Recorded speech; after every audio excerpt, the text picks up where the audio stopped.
The Movies of the Meek, where we watch made-for-TV movies and miniseries so you don't have to. From Gia to Xenon, Hysteria to Sybil, welcome to Movies of the Meek. So 13th Year is the 1999 Disney Channel original movie about a young boy named Cody coming into his 13th year of existence, and instead of having normal puberty where just his voice changes, he ends up sprouting fins and then eventually merfeet, and that is when he finds out that he has a mermom, and she's a mermaid, and she never talks, but they're like, you should go and be with her for the summer, and it'll be great. All right, we're done.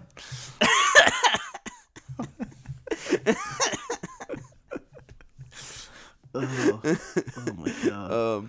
The film opens, of course, with him as a baby, and it's the mom swimming with her mer baby, and there's a fisherman who we later learn his name is Big John, and he I initially thought he was wearing a Trump hat. If you same. saw that he was wearing, it looks identical to it. And there's also, so he's in basically the pier, and he has the sonar for fish on, and with 100% certainty I can say that sonar was clearly an afterthought. Oh yeah. You know? Mainly because it's only picking up the mermaid, yeah, and not any other fish, and it even has like a little label next to it saying this is the fish. That's not how sonars work. Like, it is so clearly an afterthought, and so that also, you know, it brought up a huge question in my mind that I thought up for a while, which is, how do you spot a mermaid? Just because if I think about the times in which people claim to have spot a mermaid, you know, there's this movie, there's Splash, there's good old Sabrina Down Under. Anytime that anyone ever sees a mermaid, the middle part of the body is always submerged. So it seems like you're always jumping to a conclusion that the two parts are connected. Yes. You know? And so it's like, how much belief is actually necessary for you to jump to the conclusion that you found one? Well, this guy's kind of a nut, Max, if you haven't noticed. Like, he like immediately decided that she was a mermaid. Yeah. But I think, didn't she, to like try to lure him away, like, didn't she wave at him with her fin in the air? Like, he saw both bottom and top of her? Yeah, but I'm saying that the middle was still submerged, so you still technically couldn't... Like, there could have just been a fish underneath her. A fish just with its tail sticking out next to her? Yeah. Yeah, no, absolutely. I agree. I agree. But he was sold, though. Yeah. He was like, that's a mermaid. Now, so the mom of Cody... they're driving on this boat, okay, and they're having a great time. The mermaid puts her baby Cody inside of this boat, and that's when you get an introduction to the dad. It's Joey from Full House, and he's with his wife, and they're riding around on their boat, and that's where there's once again another message of anti-capitalism. Yeah. from the hippie mom, where the hippie mom is saying that, you know, you gotta get away from these capitalist shills, and the dad was like, I just thought we were doing boat tours, and then the mom goes, he's trying to start a small business, and she's like completely against all businesses. And doctors, we later find out, also doctors. Oh my god, when that happened, I thought that she knew that his mom was a mermaid. I had a lot of questions when she was like, no doctors. I was like, so this kid has never been to the doctors. Also, like, so the mermom, she has a baby, right? Yeah. How do mermaids give birth? If their bottom is a fin? Comes out their mouth, dude. It comes out their mouth in like an egg, like a fish egg. I mean, this movie deals a lot with mermaid biology. Yeah. and it doesn't make any sense. It also raises some things that I never knew, like that they have electricity powers. I don't think that's part of mermaid lore. I hope It's not. this movie's own twist, you know?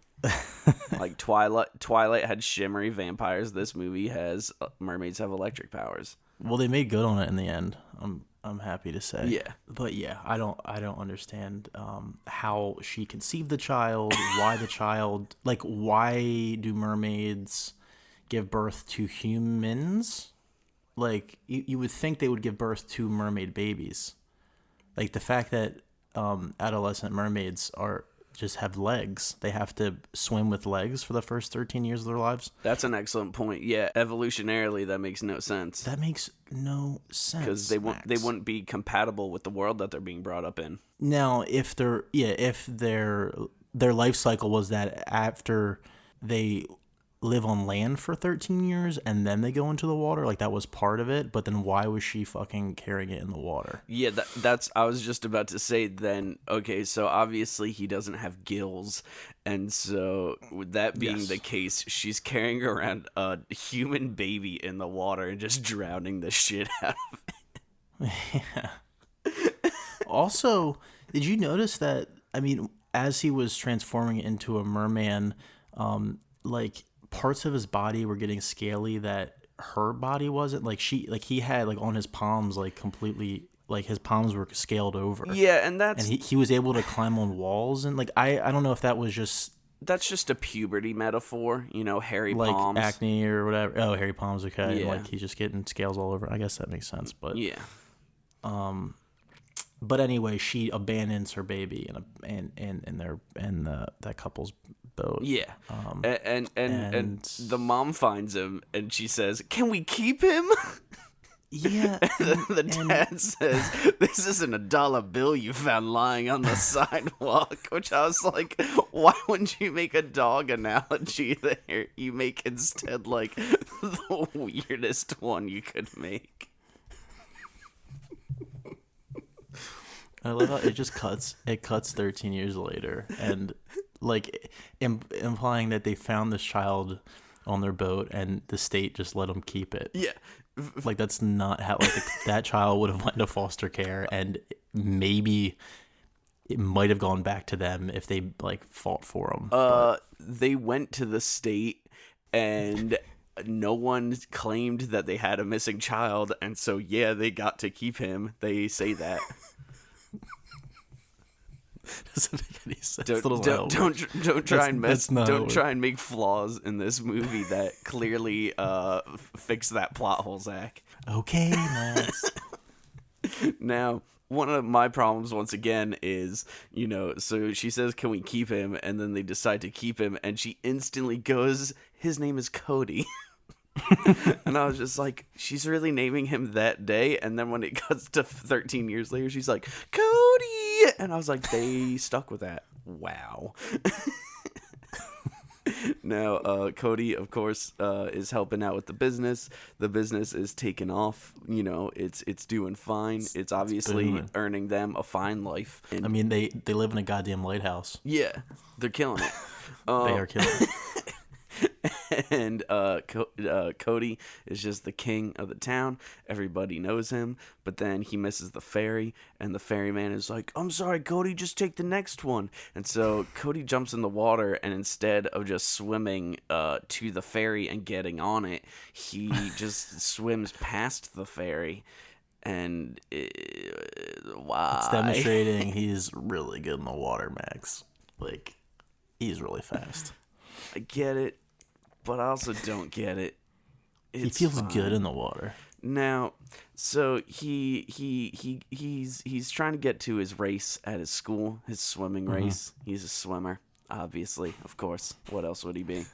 And he gets there, and then there's this great gag where he leaves his shoes on, and he's about to swim, and everyone's like, "Cody!" Oh, yeah. Now, he gets second place in the race, and that's where we establish that Sean hates him. And Sean's just like, "Yo, it's going to be second place to me. No matter how popular you are, I'm always going to be better because I'm a champion." If anything, my lack in popularity has given me the ability to be better at swimming than you. And Cody's just like, someday I'll be number one. And then this nerdy kid playing the tuba falls into the water, and that's where a goof happens, which is he's saved by Cody, nerdy kid. His name is Jess. And when they everyone leaves, nerdy kid's left by himself, and he's like, "What about my tuba?" And then it shows an image of the tuba, and there's a sound that plays, and then a bubble comes up from the water. And not only would the bubble not make any sound, but also it wouldn't make any sound. It was a goof, Max. I thought it was pretty funny. I understand that it was a literal goof, as in a joke, but it was also a goof, as in that's not possible. Kind of like how a boy transforming into a fish is not possible. Yeah, it's the same thing. Now, this is also, so we learned that there was a man that was hunting for the merlady, and he still has been hunting for the merlady, and he thinks that he's gonna find her, and there's two guys that are making fun of him, and one of them was Scully from Brooklyn Nine-Nine. Yeah, I wrote that down. He looks the same. He looks identical. How is that possible? That's like almost 20 years ago. And then this is where, in my opinion, the movie gets to be the shittiest, because, so after the swim meet, we're introduced to Sam, which is Cody's girlfriend. And then afterwards, we end up having a scene of where, you see everyone talking to Cody. Everyone loves Cody. He's such a great guy. And then Sam gets a whole bunch of exposition told to her by her friend about how lucky she is to have such a popular boyfriend. And they're like, wow, you're dating Cody? Cody's like the most popular guy in the school. You're so lucky. You're so lucky to be dating the most popular guy in the school. Everyone in town knows Cody. Cody's so amazing. And it's just like, oh boy. And then Cody is in class. Of course, it ends up being a marine biology assignment. Of course, he doesn't know anything about it. And then, of course, he ends up getting paired with the nerd kid, Jess. And then they make the tuba sound when Jess goes, hey, and goes, wah.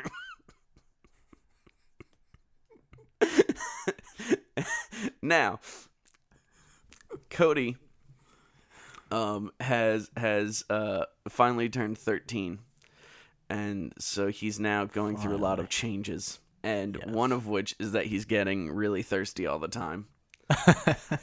And this movie, when I saw it as a child, the one scene where he's just drinking water almost constantly, and there's a line of kids behind him. Every scene, he's drinking water. As a kid, I thought that was really cool. And so I learned how to circular breathe so that I could drink water and inhale through my nose. Did you cause massive lines like Cody did? No. I never got to experience the joy of that. You just wanted to drink for a long period. I just want to be able to never stop drinking water. That could be dangerous, Max. Oh yeah, I know that now.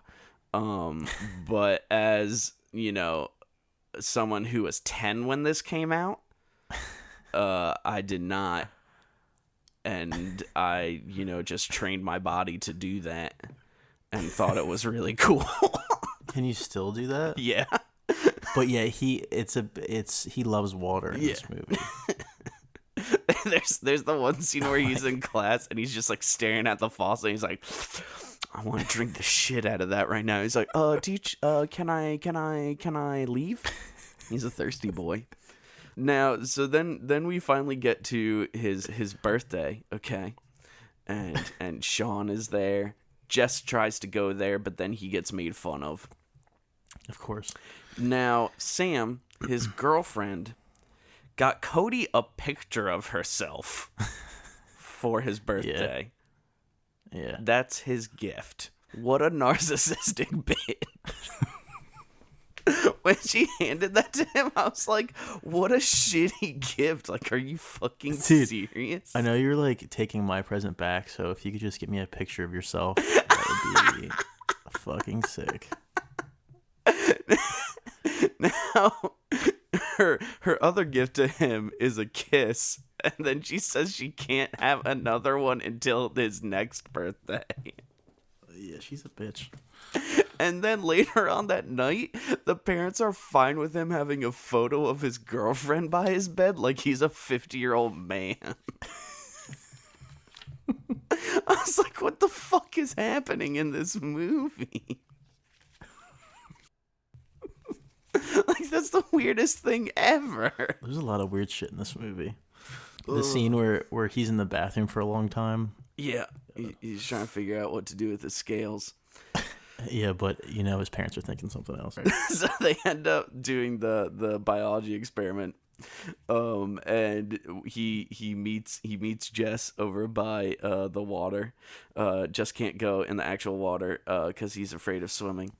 And Cody's like, you should teach me how to be better at school, and I'll teach you how to swim. And he's like, cool.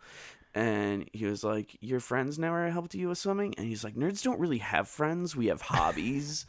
And then you end up finding out that Jess's dad is the mermaid hunter. And then that scene made me wonder, what type of accent does Cody have? What do you mean? I didn't even notice an accent. He just talks really weird. He does. And especially in comparison to everyone else in the movie. I don't know. Maybe he's Australian, Max. And he's trying to do an American accent. Do you know how terribly that goes? I'm not sure about his accent, but I found it. Did he look Australian though? Oh yeah, definitely. Okay. He looks like he was from down under. Okay. The whole little thing with them teaching each other how to Jess is teaching Cody how to be smarter at school, and then Cody's teaching Jess how to swim. Yeah. I felt was very unbalanced. Mainly because they show Jess helping Cody study, and then he immediately gets an A+ or an A or whatever on his next assignment. Yeah. But Jess is learning how to swim throughout the whole movie, and Cody, like, every time they're like teaching him how to swim, like, Cody's just ignoring him. Oh yeah. Like it's just Jess in a pool with floaties on, and Cody's like, try harder, don't drown. And I was like, that's really fucked up. And much like how they completely give up on that plot, and Jess at the end of the movie says, I mean, I don't know how to swim, but I have to save this woman. Yeah, like Cody didn't, like, he wasn't a good friend to Jess, and Jess almost dies at the end because of it. Yeah. Which I thought was a very dark, like, twist for that movie. And so similar to that is that also there's a solid 20 minutes where Sam is not in the movie. Yeah.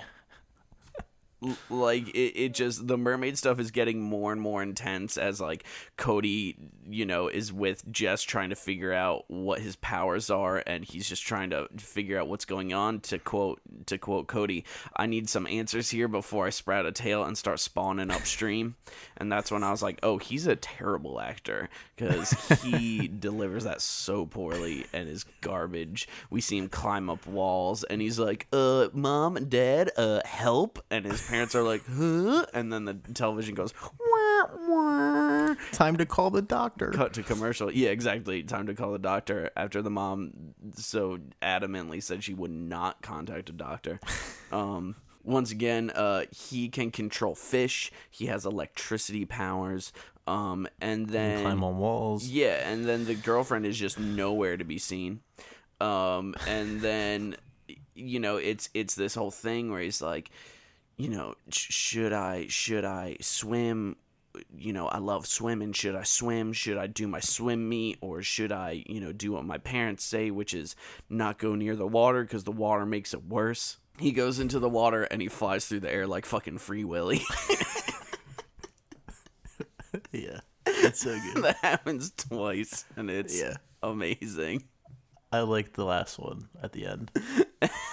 Same. It's so good. He ends up eventually deciding to go to the swim meet.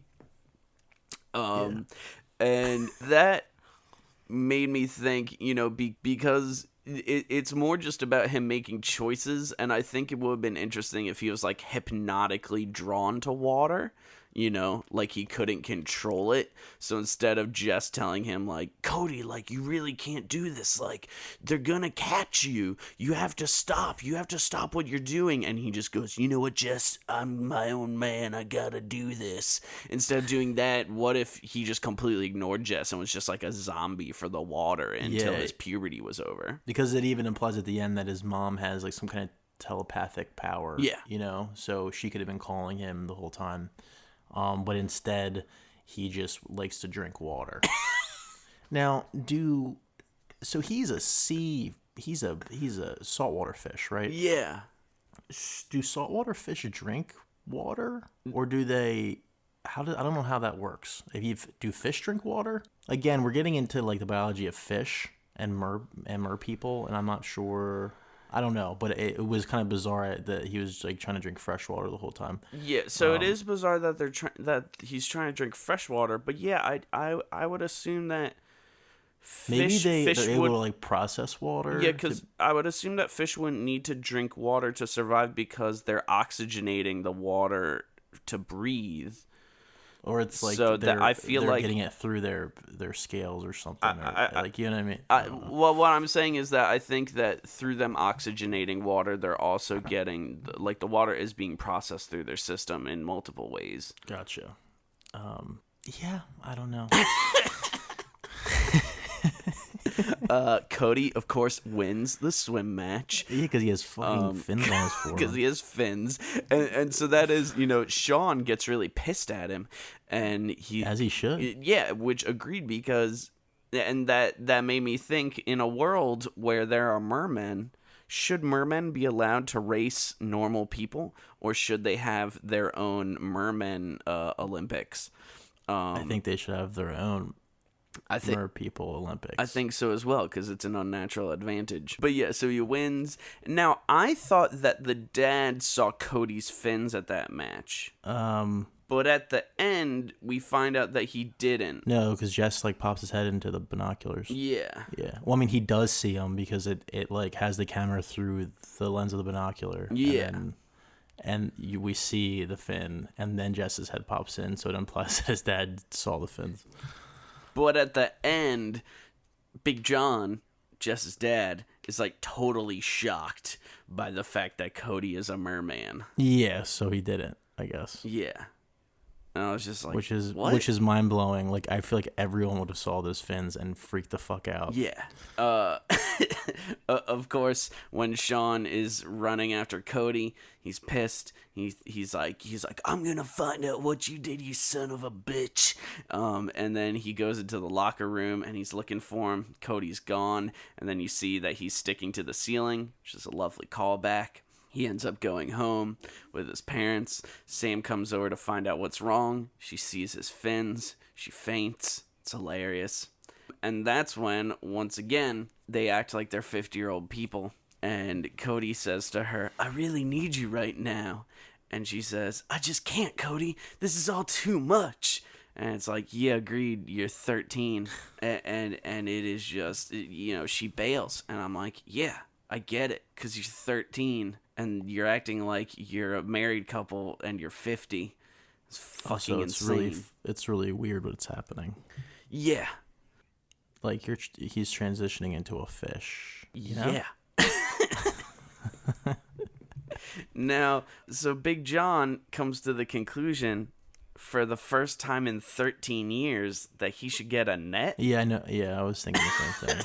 I mean, I literally just watched it and I was like, yeah. I mean, he owns, it's like a fishing boat, Yeah. You would think he would have fishing nets. Yeah. Also, he's been trying to find this mermaid for 13 years. Yeah. And for the first time ever, he's like, I should get a big net. And it's like, you've been trying to catch her for 13 years and never thought you should get a net that can actually accommodate her. It's also amazing that they established that he has a sonar, and she's obviously like been in the area for the last 13 years. And he hasn't, you know what I mean? Like, he hasn't found her. And that's what I'm saying. It's clearly an afterthought, Yeah. That they couldn't reincorporate into the plot. Yeah, true.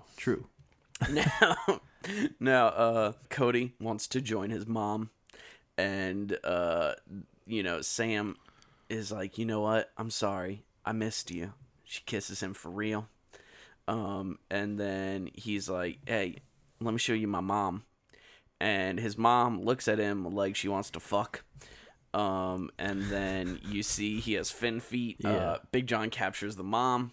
Jess tries to save her, even though, once again, like I said, Cody didn't teach him how to fucking swim. no one He's a taught dick. him how to swim.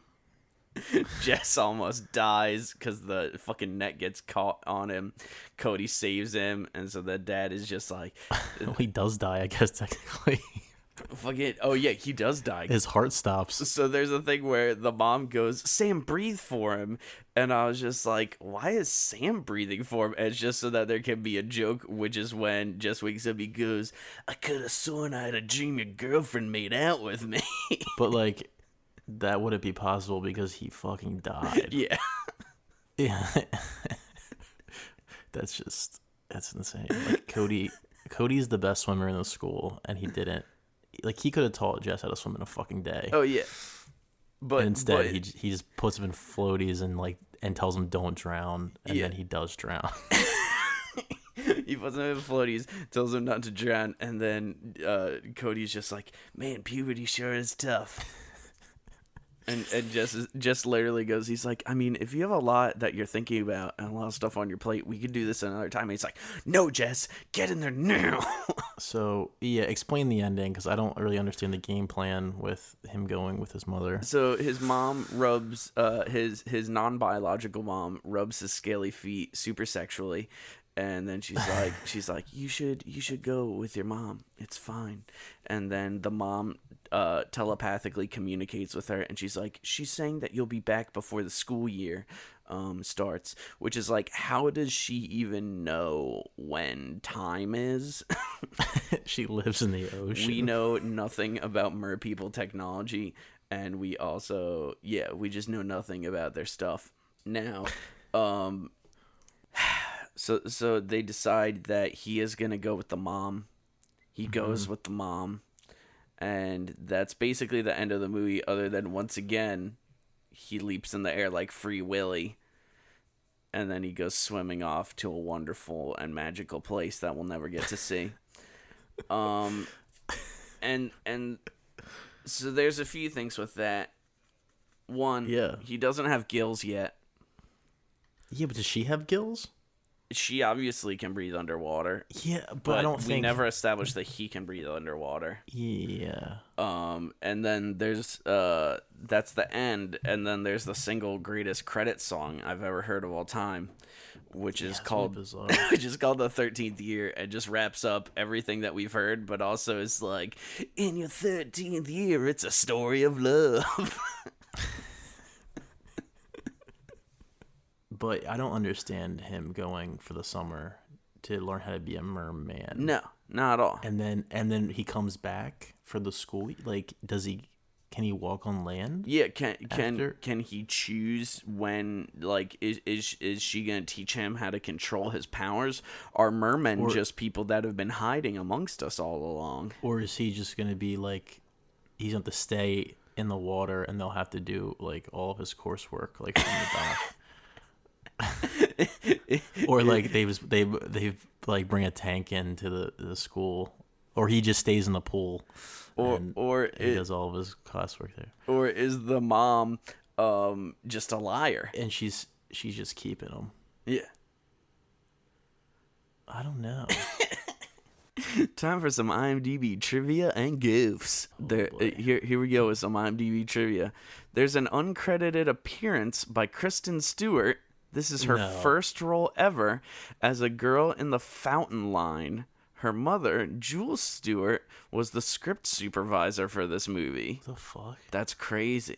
That is crazy. I kind of want to... Wait, I hope my rental's still available. I want to go back and see if I can find her. Brian Haley and Justin John Ross also worked together in Little Giants, though they didn't have any lines together. Jess gives Cody a copy of 20,000 Leagues Under the Sea. Justin John Ross appeared in Crayola Kids Adventures 20,000 Leagues Under the Sea. What the fuck? That's a stretch there, buddy. Whoever added that one. Yeah.